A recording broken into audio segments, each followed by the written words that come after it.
So the key principles for me in terms of nutrition is, how does the food that you're eating make you feel? Okay, first and foremost. We hear a lot about intuitive eating, but I think most of us have lost that connection. Yeah, we are way too busy. We are far too stressed. We are shoveling food into our mouths as quickly as we possibly can to get to the next thing and out the door. Yeah. So therefore, there's a whole thing happening in our body. We're forgetting how absolutely incredible our body is. You know, your body will keep going and keep going and keep going, and it will keep telling you and sending you signals that there are things wrong, but we're not listening. I'm Shreya Parekh, and you're listening to Empower Her, the podcast for busy women aged 35 and beyond. If you're feeling stuck and unfulfilled with your health and wealth, get ready to be empowered to take action. My guests and I will be providing you with knowledge, resources, and ideas to help you broaden your perspectives, learn more about yourself, and define your path to live your absolute best life. Be sure to hit that follow button to stay tuned with Empower Her, and check out the valuable free resources available on the website to support your journey. You've probably heard claims that a specific diet, supplement, or fitness routine will transform your body within a certain time frame. The truth is, these generic solutions often fail women because our physiology is different from men's, and each woman is unique in their bodies and lifestyle. So, how can women effectively work on their health goals through different life stages? Join me with Meera Bhogal, a personal trainer and menopause expert. Meera educates women on managing menopause, transforming it from a feared experience into an understood one. Inspired by her experiences in South Asian culture, she has created a program and community focused on how food, diet, and lifestyle can alleviate menopausal symptoms and enhance overall fitness and health.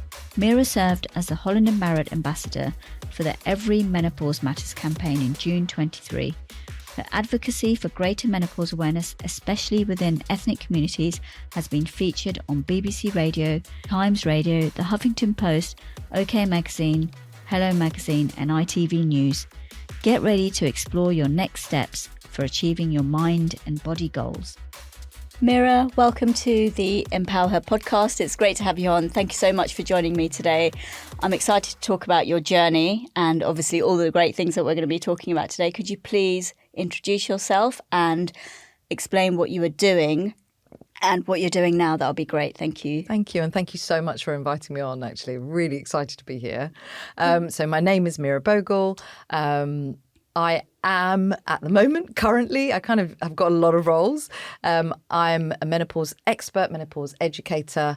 I'm also kind of I would say a campaigner, but very much focused on raising awareness about menopause and breaking the taboos particularly within the South Asian community, but across the board as well. I'm a personal trainer, and I'm also a health and fitness coach as well, food coach as well. But I suppose my background kind of is the thing I've done for the longest time is that I own a nursery, which is in childcare. So childcare nursery, and I currently have a nursery that has it's a sort of roughly 80 place nursery, so about 120 parents, a team of about 40 staff that work with me as well. So that's me in a nutshell. Yeah. A lot, very, very busy. Yeah. It is. I think there's a thread of commonality between it all when I look into it. It is really busy. It can be overwhelming. It can be really busy. But the thing is, I love both. I love all the strands that I do. And I have made a pact with myself that if there's something I don't like, and I have done that in the past, I just drop it because it's not worth my time and investment. Yeah. I've got to love what I do if I'm going to juggle all these things. Yeah. That's a great thing to do, actually, because not many people do. They just carry on doing that thing that they hate doing, even if it is a personal venture. Yes. Yeah. So I really always wanted to own a cafe. Yeah. Always wanted to get into food. So I did do that in the middle, just before COVID, actually. Had an opportunity that came my way, and I thought, no, I'm going to do it. And actually, it was brilliant, and I wouldn't go back on not doing it, but it was. I fell out of love with it very quickly and realised it just wasn't serving myself, my husband, my family. So it was just something that had to go, really. Yeah, family and everything came first. Other businesses came first. Yeah, yeah. I love that, actually, because I feel like if you don't try that thing that you really want to do, it's always going to be at the back of your mind as you get older. I wish I'd done that. Yeah. I wish I'd tried that. Yeah.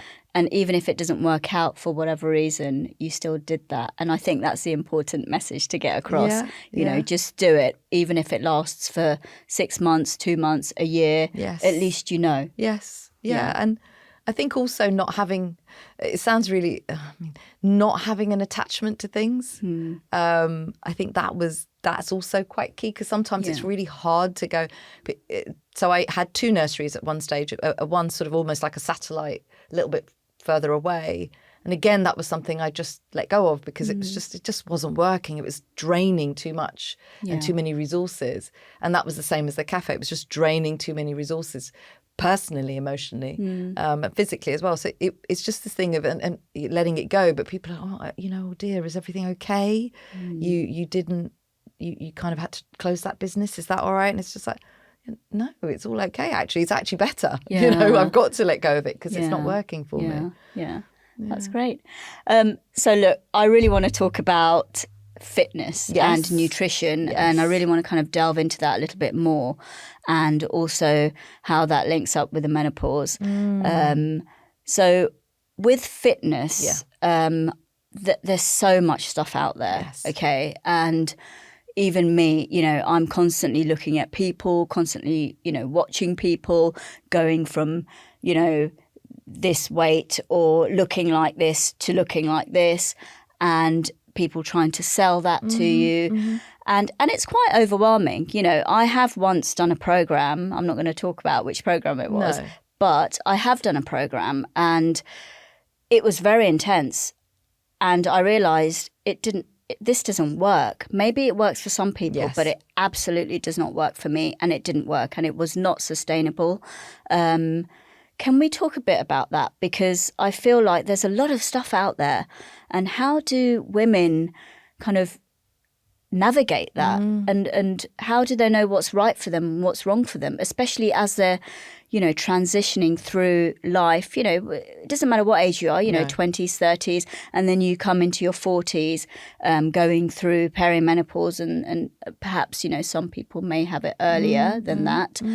But how should women navigate all of this? Yeah. It's hard, isn't it? Even I get overwhelmed. I will go through my socials and I will regularly declutter because somebody is just triggering something in me, and I will delete. Yeah. And I think that is definitely something we need to start feeling okay about. Unfollow things that make you feel uncomfortable. Don't read things that make you feel like I say uncomfortable, but also triggering, triggering things like, oh my goodness, am I good enough? Is this good enough? Yeah. And I think we got to, for me, actually, I am one of those people, like I've just said, I get very easily influenced by what's out there. I was part of that generation, and I'm sure, there are so many of us that are there that you look at magazines and even now we're dictated to. So what women's bodies should look like is dictated to by the world of fashion, by the world of fitness, by the world of whatever, right? Yeah. Whatever. So 1 minute it's good to be curvy. Next minute it's good to be thin. Next minute it's good to be totally kind of really, really, super skinny.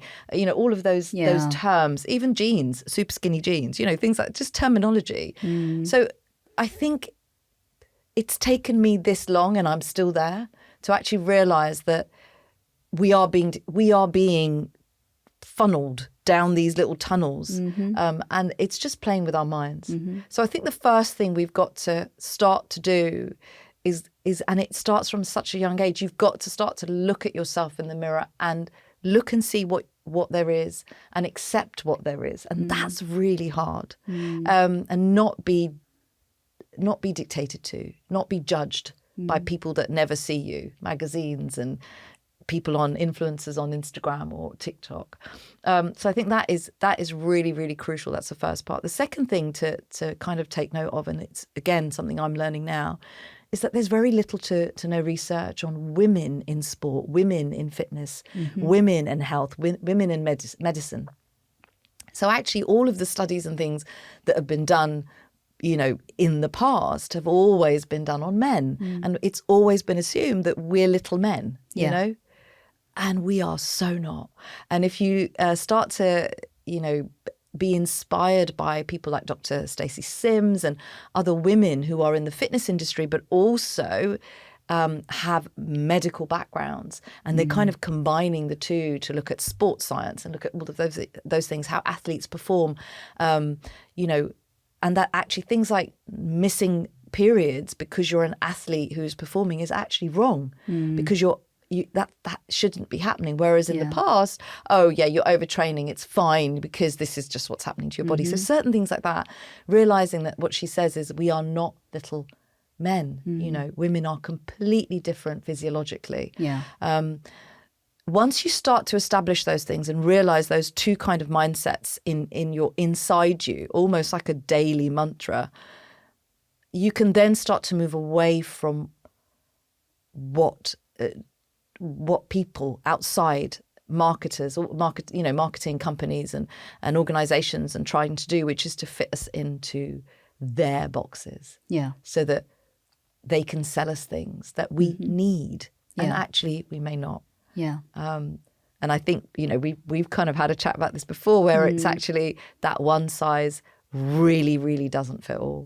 For me, I've had to literally take everything that I thought I knew that was right for me, flip it completely on its head and learn that whatever it was that I was taught that was right is not necessarily right for me. But also that all of my clients and every woman I come across has a completely different need, you know. So I think that's crucial when we're looking at ourselves and then when we're looking at what information is being fed to us through socials. And it's so much faster today than it ever was. Before we had to buy a magazine and we had to, you know, or it was the TV every so often. Now it's instant, you know, and I think it does feed into this, it feeds into our insecurities. And I think as soon as it starts to do that and it doesn't empower you, it's wrong. And you have to move away. It's hard to move away, you know, with social media. Totally. It's really hard. As much as I think that I try and block out a lot of things, and I do, I really do. And I think I'm strong enough to block out quite a lot. But I still go down certain rabbit holes and think, oh, you know, I don't look like this, or I don't feel like this, and I don't act like this, and all these things. You know, we're constantly told how we should act, look and feel constantly.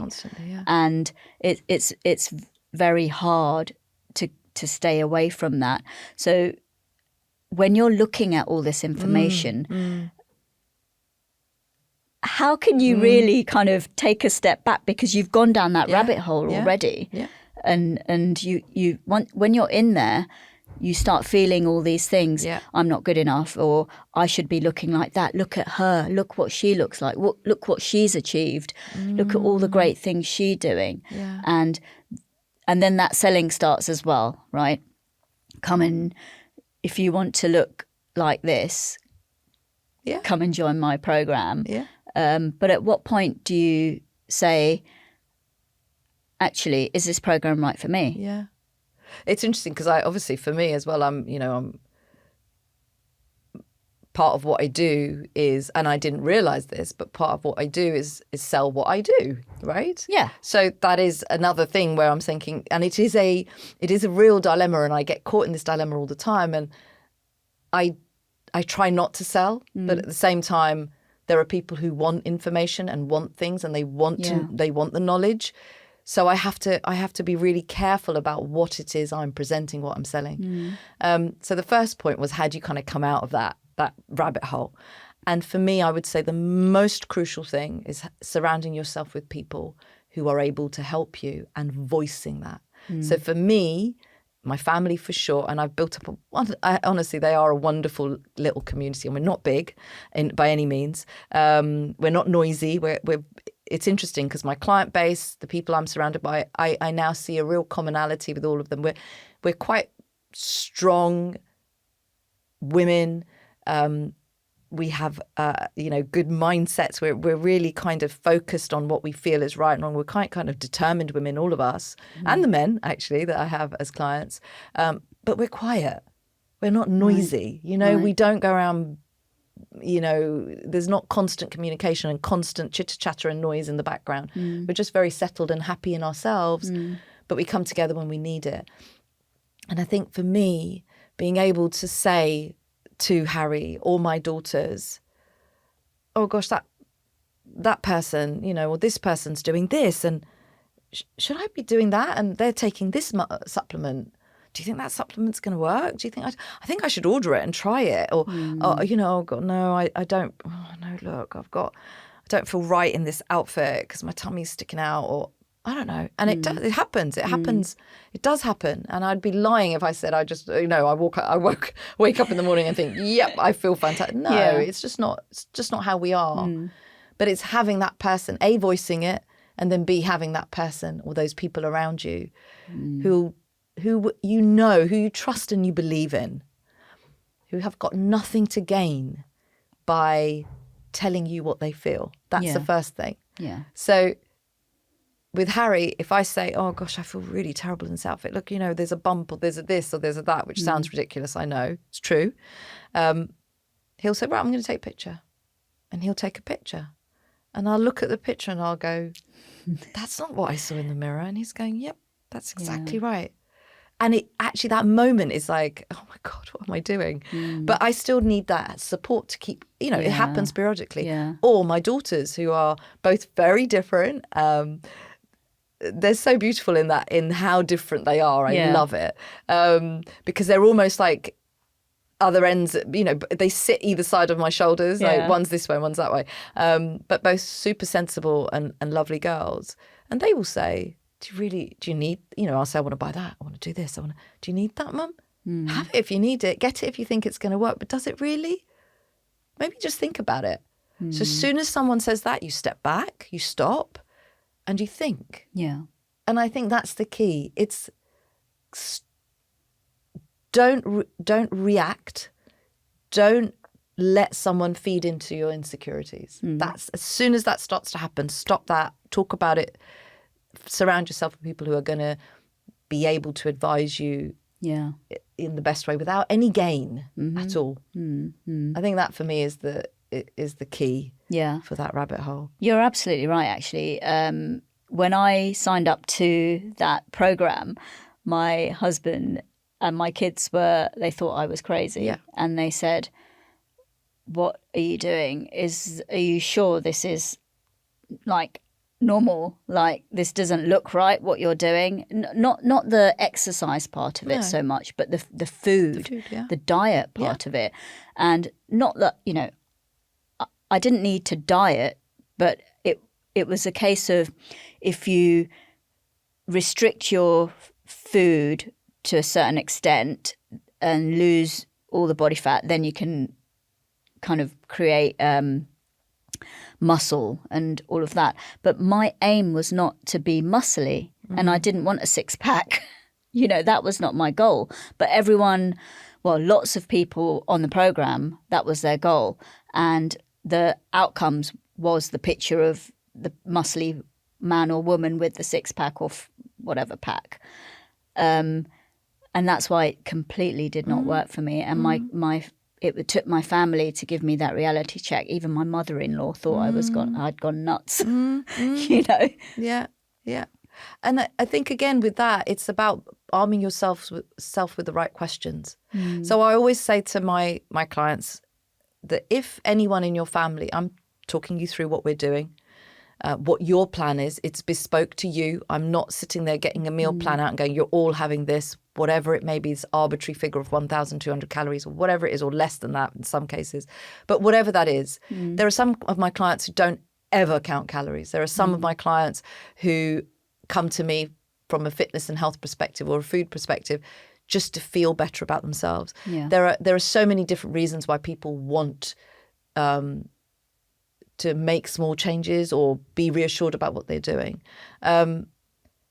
I think arming yourself with the right questions is really, really important. The thing I said, sort of just going back to that, is that I always say to my clients, if anyone in your family is questioning what you're doing, please book a call with me, because I want to know what their concerns are, because actually sometimes their concerns can be really quite right, because they know you better than I know you. I don't know you. Yeah. Quite often there are some clients that go, oh, yeah, no, okay, no. And then they'll never become a client. Or others will go, no, actually, just the fact that you've said that has reassured me completely that you would be willing to adapt to whatever is going on in my life. And this isn't, my goal is being taken into account, and it isn't, so you weren't heard. Yeah. Right? You were one of many. Yeah. And that's the best way to make money. To be honest, if I wanted to make, I said this in the cafe, I'll say it here, I'll say it, for anything you want to do, if you want to make money, you have to put in less effort. Yeah. Okay? Yeah. It's really simple. You need something that can be replicated, something that can just be churned out, and there needs to be little effort or care into what you're doing. And I don't mean it in a horrible way, but that's your goal. Your goal is to make money, right? Yeah. In every circumstance for me, of course, my goal is to make money, but whether it's the nursery, whether it's fitness, whether it's food, whether it's health, menopause, that's not my sole goal. Yeah, because that then becomes fairly soulless for me. I like people. I like helping people, but I also appreciate that I have a value or a worth for my time. Yeah. So I think that's important. That's that level playing field. So if you do want my input any further than whatever I deliver free, that's respectful. Yeah. That's a service I'm offering you. You're going to pay for me. So that way, that's what I see. That's how I see my selling of my programs or what I do differently to what the others do. So you're not heard, whereas we need to be heard. Yeah. Women particularly. There's this whole thing. There's calories. You mentioned so many things there. You mentioned calories. You mentioned six pack. You mentioned body fat. And goals. All of those things are relevant. They can be really important. But again, it just depends on you and your goals. And sometimes you go down this rabbit hole where you don't ask the right questions. Very simple. Why have you calculated my calories as this? Why am I eating this number of calories?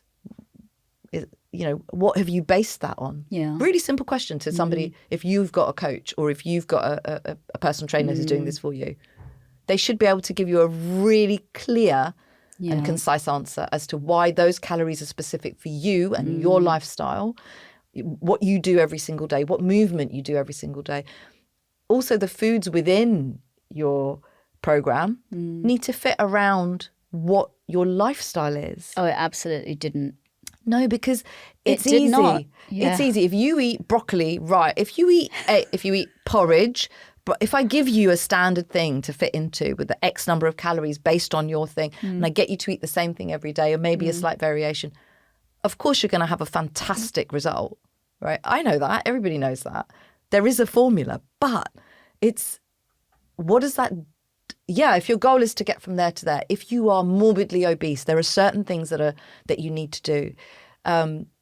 I get all of that, so we can get into the nuances of it. Very, it's probably a whole different podcast, but there are certain nuances you have to look at when it comes to certain conditions. But the bottom line is, for something to be, what are your goals? If your goal wasn't to get the six pack, if your goal was just to feel better, to feel stronger, to have more energy, because I get a lot of this, then actually your goal isn't to sit there and be dictated to in that precise way. Yeah. Your goal is to learn how to eat to serve your body, right? How to eat to help you feel more energized.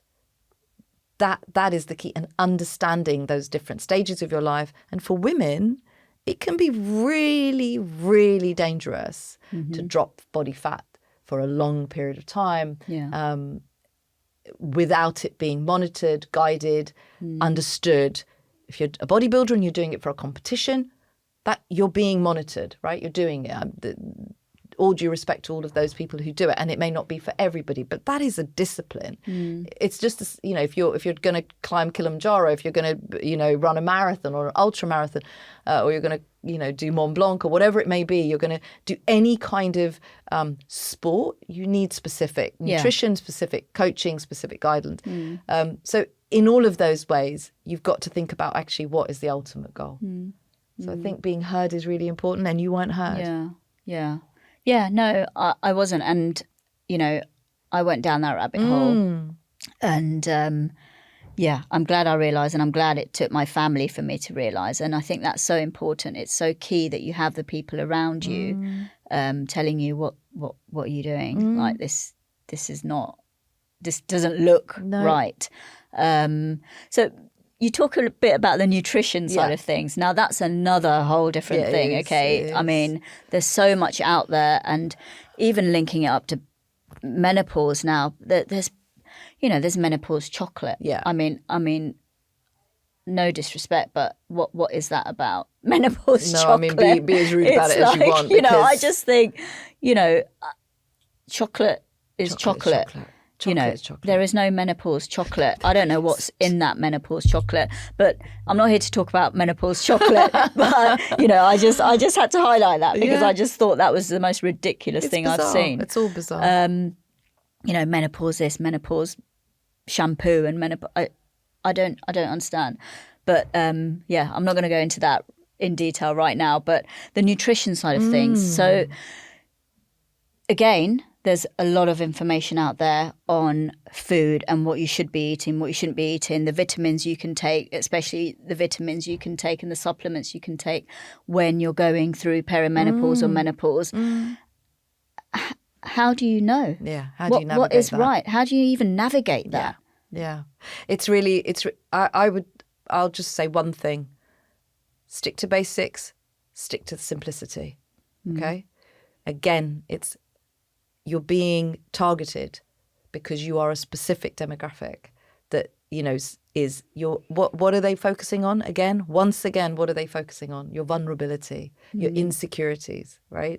So again, as soon as that comes into play, switch that off right away and go, okay, why am I searching for this? What is it that what is it that I'm trying to solve? What's my problem? What do I need to solve, right? Because they're trying to solve it for you.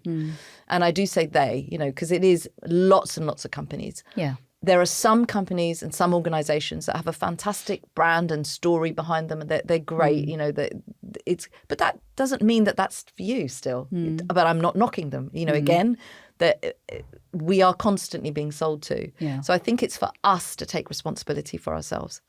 The thing that I am learning and I'm realizing is that you don't need to make it complicated. If we can do the things that I'm going to sort of mention now from a very early age, you just keep doing that all the way through. But the most important thing is focus on you and how you're feeling, and again, what problem you're trying to solve. So the key principles for me in terms of nutrition is, how does the food that you're eating make you feel? Okay, first and foremost. And we hear a lot about intuitive eating, but I think most of us have lost that connection. Yeah, we are way too busy. We are far too stressed. We are shoveling food into our mouths as quickly as we possibly can to get to the next thing and out the door. Yeah. So therefore, there's a whole thing happening in our body. We're forgetting how absolutely incredible our body is at supporting us, whatever it may be.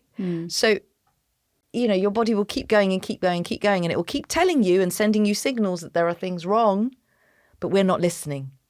Yeah, we get a headache, we patch it up. We get a tummy ache, we do something. We get this, we do that. We're not sleeping, take a tablet. We're not doing whatever it may be. Yeah. Same with supplementation. The first thing we look for is, okay, I need X. Oh, I'll take that supplement. I'll take this. I'll take that. And actually what we should be looking at is food first. Food first. Always food first.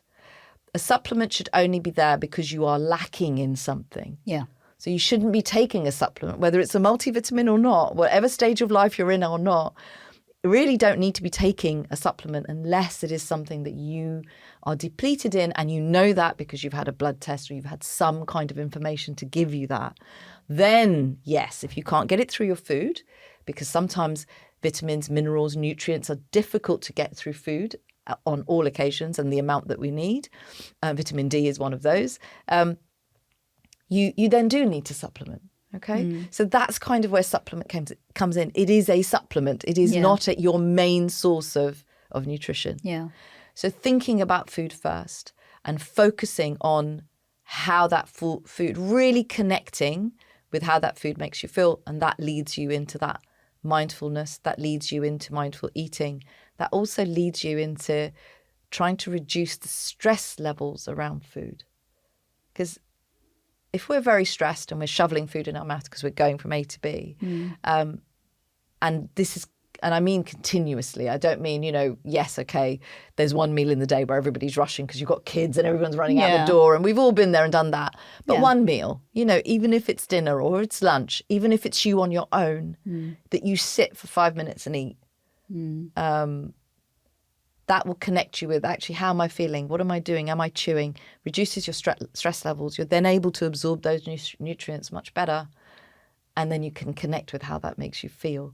One of the key things I do with some of my clients who are with me for a long period, so I have a 6-month program for some clients, is that they have a daily diary to complete every single day, ideally in the morning.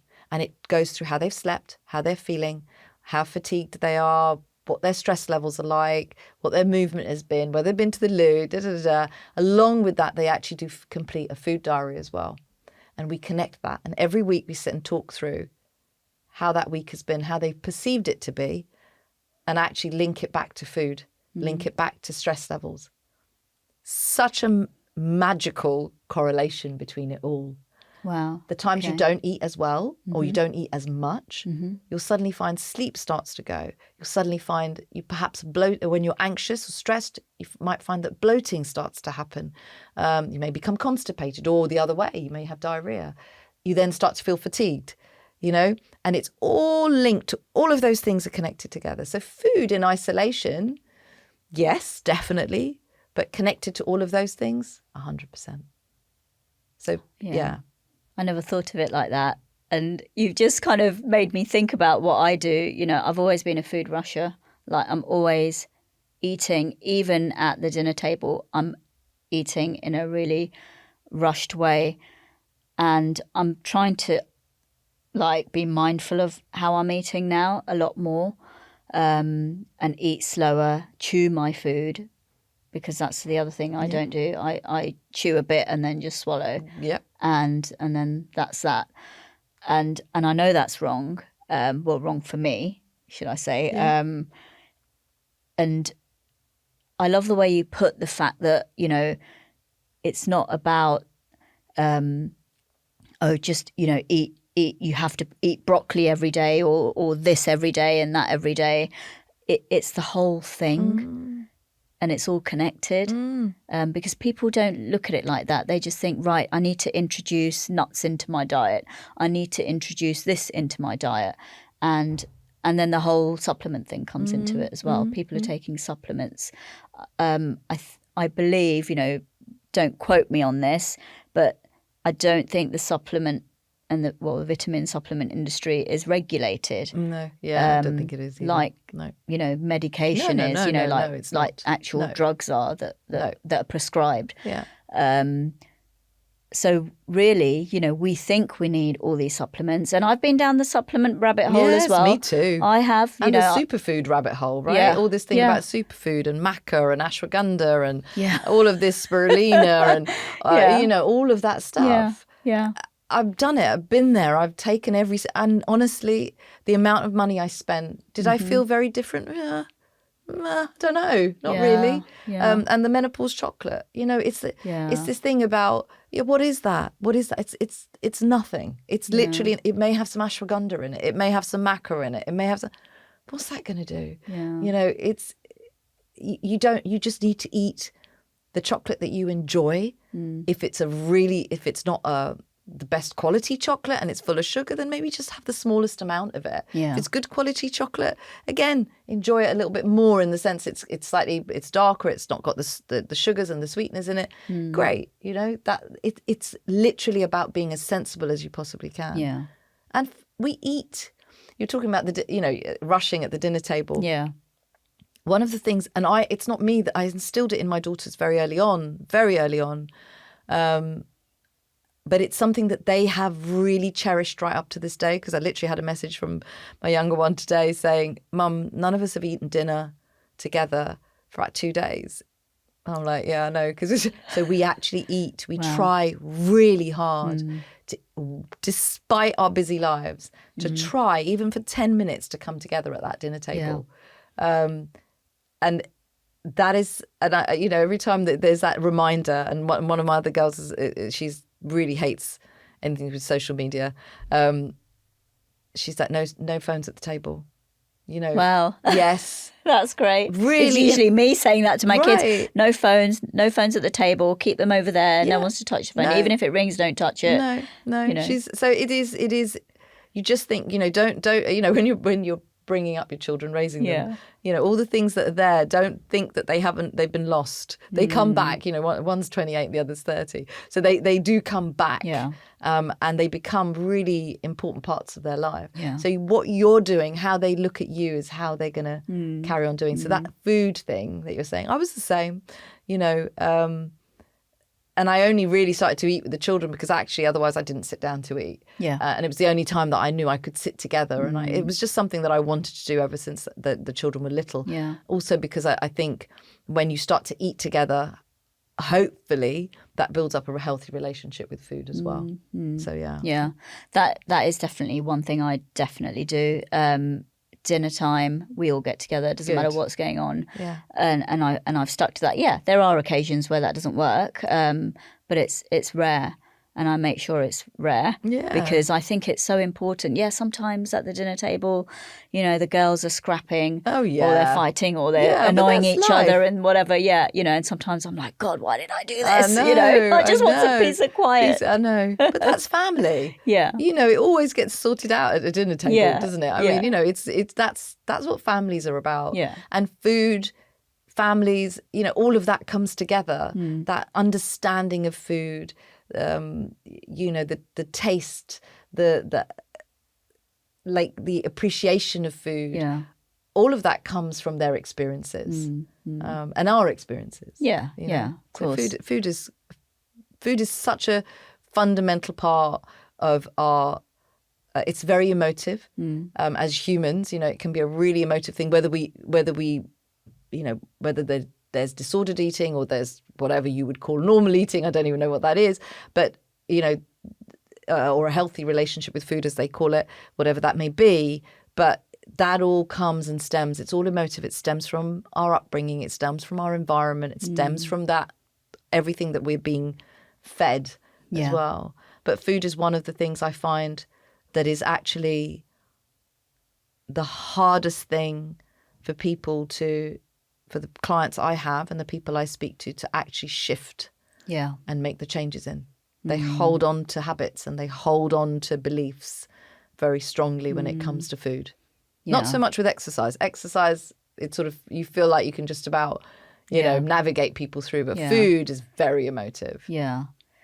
I can relate to that. It is hard to, as much as I think, I try and eat I eat the things I enjoy, and luckily for me, I love eating plants, as in not these kinds of plants, but I love eating like vegetables and things like that. So, but occasionally, for the past 2 days, I've recognised, and I recognise in myself, as soon as I eat my lunch, I go for the packet of crisps. And I've recognised that I've been doing that for 3 days in a row now. Oh, okay. And I'm thinking, why am I doing that? I need to break that cycle, but I love crisps. Yeah. And it's quite often the other thing that we don't. So there's this thing where A, we have certain cravings for certain things, but B, also there's this that afternoon slump, isn't there? There's that kind of up and down with our energy levels through the day. And all of those things usually are around balancing out your blood sugar levels, but also eating enough. Yeah. And a lot of us actually, we'd be shocked if we realized how much. Most of my clients are absolutely floored when I tell them how much they have to eat. We've been brought up to believe we need to eat less and less and less, right? And you know, we have an obesity crisis in this country, and pretty much in most. I hate that word, developed countries, but you know, most. If we look at America, we look here, look at India. You've got obesity is rife and is on the rise worldwide, in certain countries, and that's not because we're eating too much, but it's because we're eating too much of the wrong stuff that really our body cannot process. Number one. Number two, we are just not moving enough. So we're eating more than we should do of the wrong stuff, which is then making us, and then we're also not moving. And it's that combination of the two. So it's about eating enough of the right stuff. Yeah. That's important. So that's really what's important, is eating enough food. And honestly, people are absolutely floored when we look at that. And then that obviously that is based on your lifestyle, on your diet, on your weight, your height, your age, and how much movement you already currently do will give you the calorie amount that you should be eating. Yeah. So moving on to the age. Yes. So with, obviously women going through perimenopause and then they have the menopause and then postmenopause. Again, there's lots of information out there. There's lots of things being thrown at us about fitness and nutrition when it comes to going through those stages, for, women going through those stages. How do you navigate that? And what do you know what's right and wrong? Because, for me, I'm navigating perimenopause and I soak in lots of information about what I should be eating, how much exercise I should be doing, what kinds of exercise I should be doing. And then it becomes all too much. And then it's like, oh God, I just, it's too much. Yeah. Okay. I think, again, I think it doesn't matter what age you are. I think it becomes more important in peri and menopause and post-menopause, just simply because your body is navigating a really huge change. Yeah. But it's the same as puberty. It's the same as pregnancy. These are all massive changes for the female body. These are traumatic changes, if you like, right? So your body is going through some trauma. Yeah. So we need to understand that. Also, key point, your body is changing. Your brain is also changing. And it's never going to be the same. Whether you've had a baby and then you're after baby and goes, oh, I've sprung back to my whatever pre-body shape, whatever that may be. But your body and brain are never going to be the same because they've been through a change. It's the same with perimenopause, menopause and postmenopause. And also considering that you will be in a menopausal state until you die, it's really important that we understand that change is inevitable, and B, we need to navigate this time. So it isn't that, right, this is what I'm going to be doing for the next 20 years or 30 years or 40 years. It's going to be, right, I'm doing this week because this works. I might need to change it a bit next week, or in 5 years I might be doing something different. The key factors in terms of your fitness and is movement. Even when your joints are paining and aching, move. Whatever that movement looks like.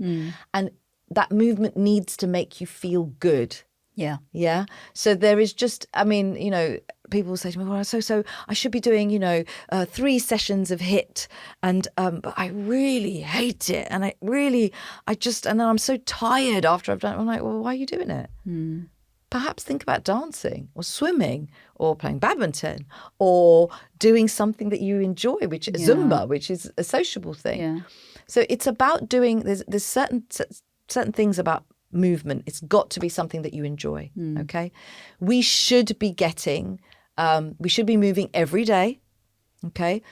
I would say a minimum of 30 minutes every single day. Now that's movement. So there's certain different aspects. Let's look at steps. because this is the big thing, right? Everybody, steps. I do 10,000 steps. I do 15,000 steps. Okay, there are some days I do 2,000 steps, I'd like you to know. But that I still will have done a training session. I'll still have an hour and a half of training, strength training in the gym, and an hour and a half of yoga. But my steps are 2,500. Am I going to start running around trying to get my steps in? Probably not. Yeah. And there are some days where actually my steps will be about 10,000. Usually the day I'm looking after my grandson because I'm running around all over the place. But there'll also equally be days where I'm so busy. I mean, literally, I'm just absolutely, by the end of the day, don't even want to look at anyone because I get home through the door at 8 o'clock. I'll have done 2,000 steps. What was I doing? So the 10,000 steps, it's really important to remember, is just, again, it's an arbitrary number that has been created by who knows who, and it's just been put out there. Yeah. What's key is movement. So that is movement, your steps. How much are you moving? Because your movement every single day, whether it's standing up and sitting down, whether it's walking to get a coffee, whether it's walking to go and get some water, whether it's putting a load of washing in, going up the stairs, down the stairs, tidying up a room, that movement is first and foremost, okay? What you do for an hour in the gym or what you do for 30 minutes doing a HIIT class is not going to replace that movement. So that's first. So we've got to get the movement in. We've just got to start being more active, walking up those escalators rather than, we've heard so many people say it, right? Yeah. But that is what it is. And the key also is that if your movement is like my mum who's 87, she's not going to look at 10,000 steps of movement. No. We're going to look for her, and touch wood, she's mobile, she's active, she's strong, she's healthy. We're going to look for her to do about 4 to anything between 3,000 and 6,000 steps, depending on her day, depending on how she's feeling, okay? Whereas I've got some clients who do about 15,000 steps. And as I said, for me, my aim on a daily basis, because of my lifestyle, is to try and in a week over average, just to get in daily about 5,000. Okay, there'll be some days I'll do more, some days less. So again, it's very dependent on our lifestyle. After that, we then start to look at exercise. So this is exercise where your heart rate is rising to a certain level above where it would normally rise. And that can be, the percentage of your at which you're working in terms of your heart rate, whether it's 85%, whether it's 75%, whether it's 60%, gets you into different zones. That kind of activity where you are raising your heart rate, ideally 30 minutes every day I think is absolutely key. And I think we should all do a variety. In an ideal world, I would, if it was prescribed, and I would love to do the prescribing of this, I would say to everybody, you've got to get a HIIT session in during the week. You've got to get at least 3 to 4, but 3 strength or resistance-based training sessions a week. And I do mean lifting heavy. You may need a coach or a guide to do this. Don't do it on your own because, injury is something that can happen. Yeah. But it is super, super important for our bone health, for our longevity, that we are doing that strength training. And then I think it's also really important to do some kind of low impact. That could be walking, that could be, whatever, really, climbing, walking, whatever. Climbing is strenuous, but low impact, something low impact.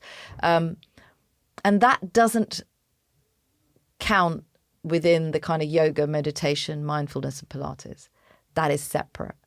All of those different modalities of exercise support our health in different ways, whether that's our mental health, our physical health, our bone health, gut health, our anxiety levels, all of that. So each of those modalities do something, our heart health, something very different. So in an ideal world, we should be doing a mixture of all of those things in a really balanced and manageable way. Yeah, so it's not about destroying yourself. Exercise is not about destroying yourself. Really shouldn't be. Should be about learning to love your body for what it can do. Yeah. Because again, I said this with the food, our bodies are amazing at adapting. Yeah. So the message I'm kind of getting is, when you're going through these stages, obviously they're big stages in your life, okay, whether, like you mentioned, pregnancy and all of those things. It really is about, it's not all of a sudden, right, now I'm going to do this. Right, now I have to do this. Now I have to eat the menopause chocolate. No, yeah, exactly. It's not these kinds of, it's kind of, there's nothing really that you need to change so much. It's just continuing to do and building these practices in for life, really. Yes. Well, obviously, as you get, like you said, your mother, she's 87, but she's not going to be able to do what we would do. No. But it's following those principles of movement, of Yes. meditation, yoga, whatever, Yes. Yeah. and then continuing that for life, and then the same with the nutrition. Absolutely. Yeah. I mean, I've got my nephew, who's 24,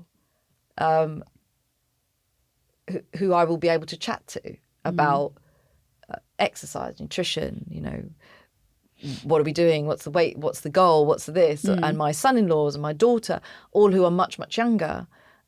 Yet I also have clients who are much older. Yeah. And also my mum, chatting to her about, her exercise, what's she doing? So we're all doing different things, but we're all able to relate. So it's modifying, navigating. So like I said, for my nephew or my daughter, when I go and train with my daughter, who's got a very specific goal, I've kind of come to the conclusion, I love training with her, but it's not something I can do regularly because she trains slightly differently to me. Yeah.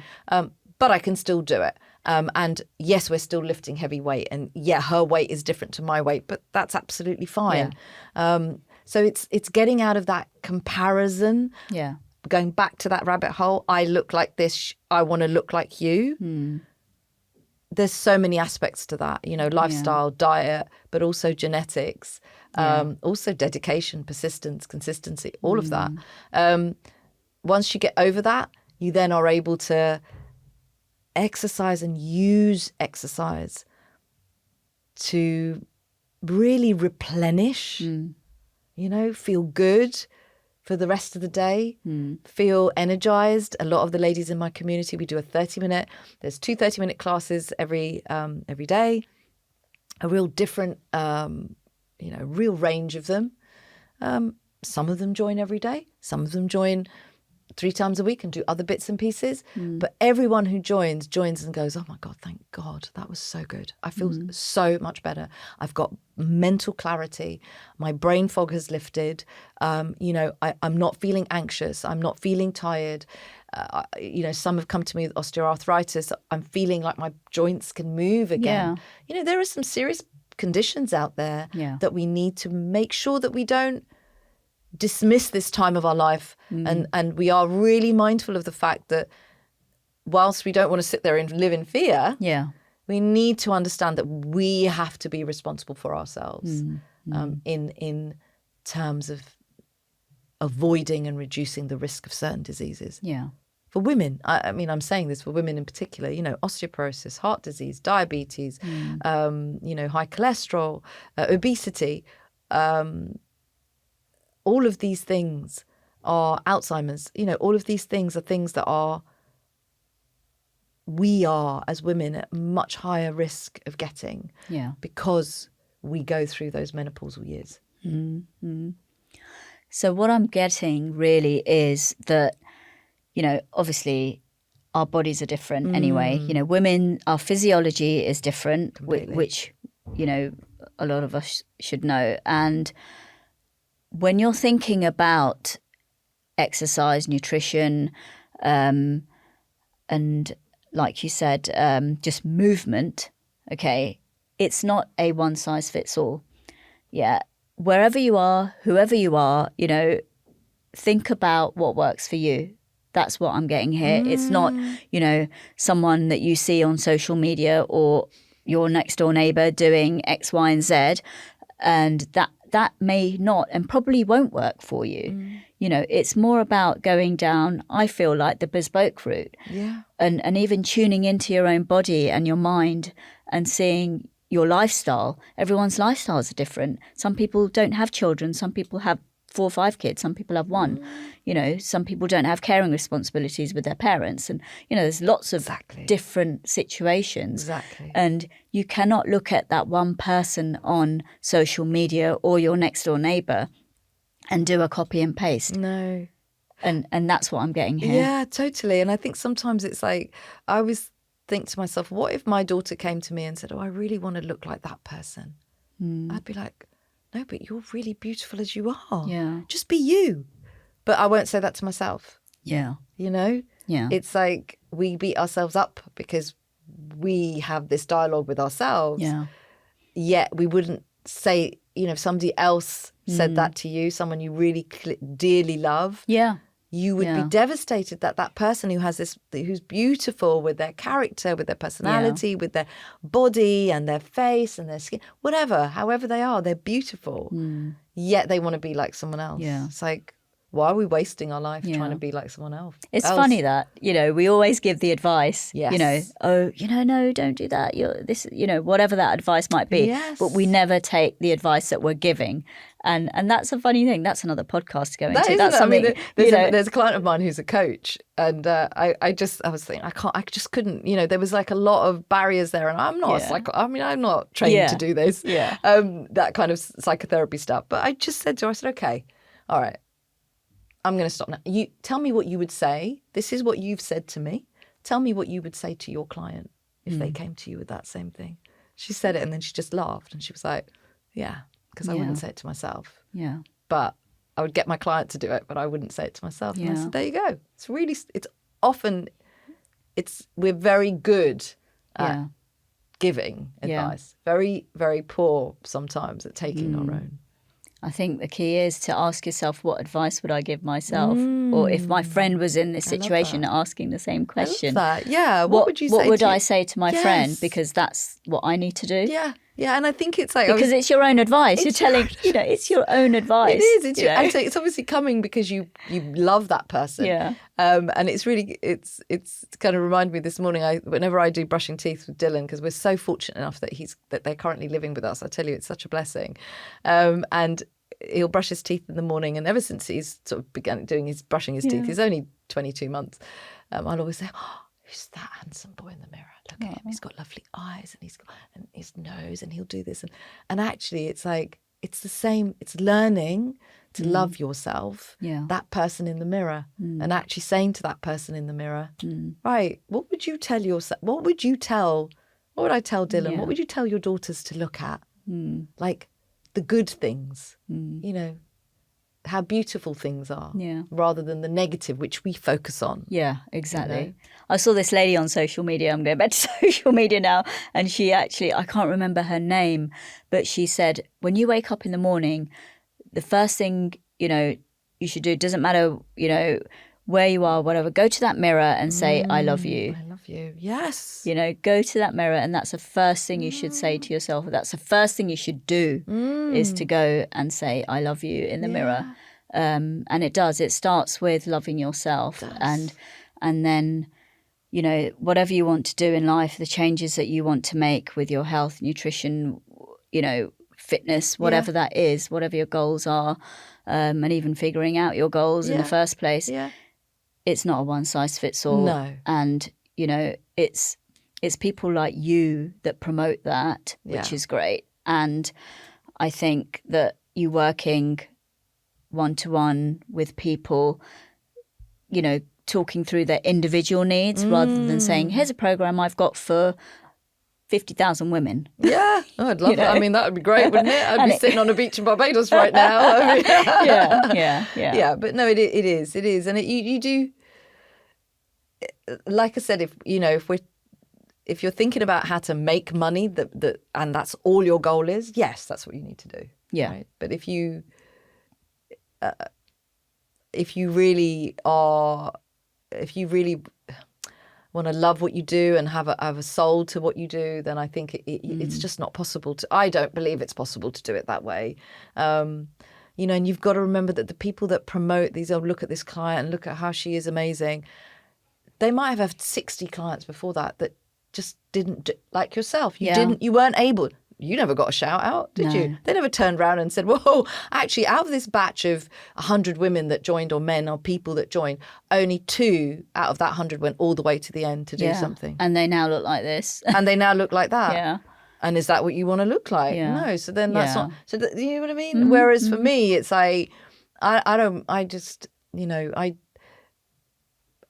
not necessarily selective, but I'm definitely very much like, I'm not sure whether this program is for you. Yeah. You know, I don't know whether we would work together. We need to how do we work together? Yeah. That's really key. Yeah. So listen, I think, you know, it's really, really important that we all move and we all exercise, we all focus on nutrition, and we do all of this. And we talked about so much stuff. But the one thing that I do find that people are quite reluctant to do, and it's because of the whole sales thing. So it's almost like they've been bitten, or they don't want to get sucked into this rabbit hole, which is great, but is to get guidance.